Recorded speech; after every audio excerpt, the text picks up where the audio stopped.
nandito kami sa Heritage Village. Sobrang init. Ayun yung mga tindahan dito. Sarado pa.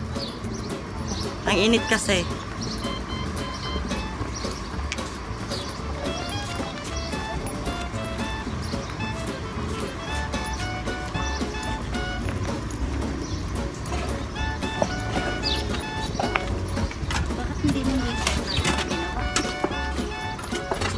Kaya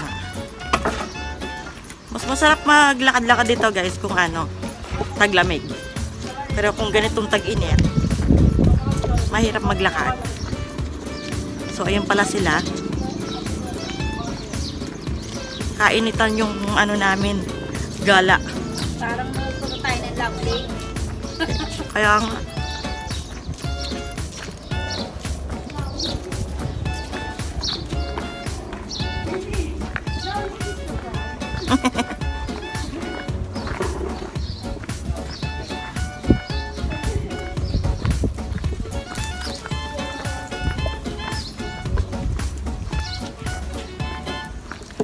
Brother, ano ba makikita dito?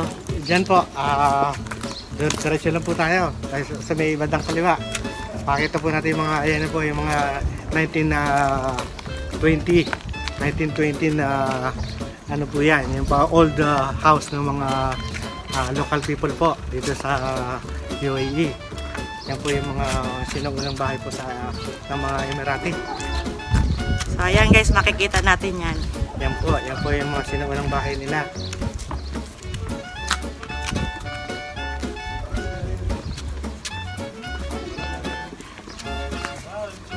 Sarado yata eh. Kasama may bukas ang pinto.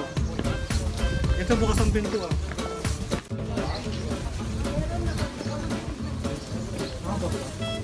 Hindi, yung paakya. Ha? O, tignan mo na lang yan. Ayun, bukas ah. Ayun, bukas. Ayan guys, pasukin natin itong bahay na to. Pero guys, I want to see it. Ayan, pagod na siya sa sobrang init.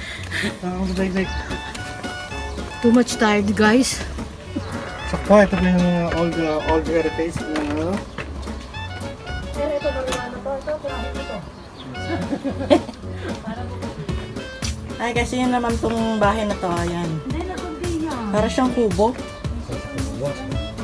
Sa ano to? Biglang tira o ano lang? Gusto lang napakita.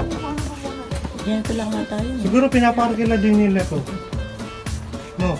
Ano siya? Kaso parang wala naman. Kaya nga. Parang wala naman na...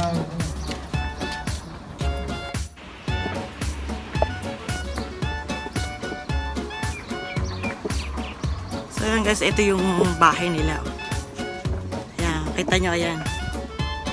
Para siyang kubo sa atin sa Pinas.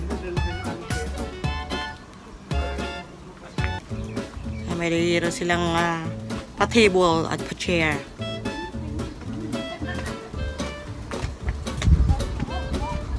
Ito ang bahay nila ng unang panahon.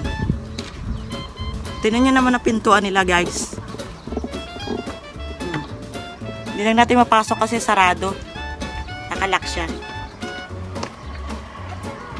Hanggang labas lang tayo. Pang ano lang talaga. Pang tourist attraction.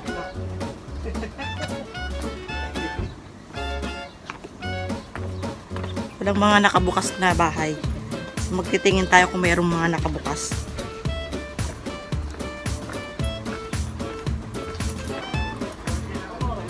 Wala, puro sarado guys. Sarado.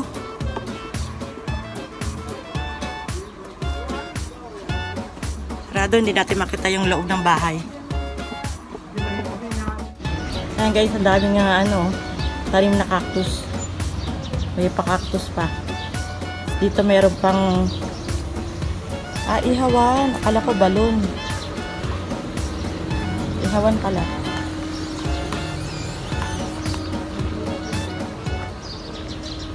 So, nandun sila andun sila sa lilim kasi sobrang init.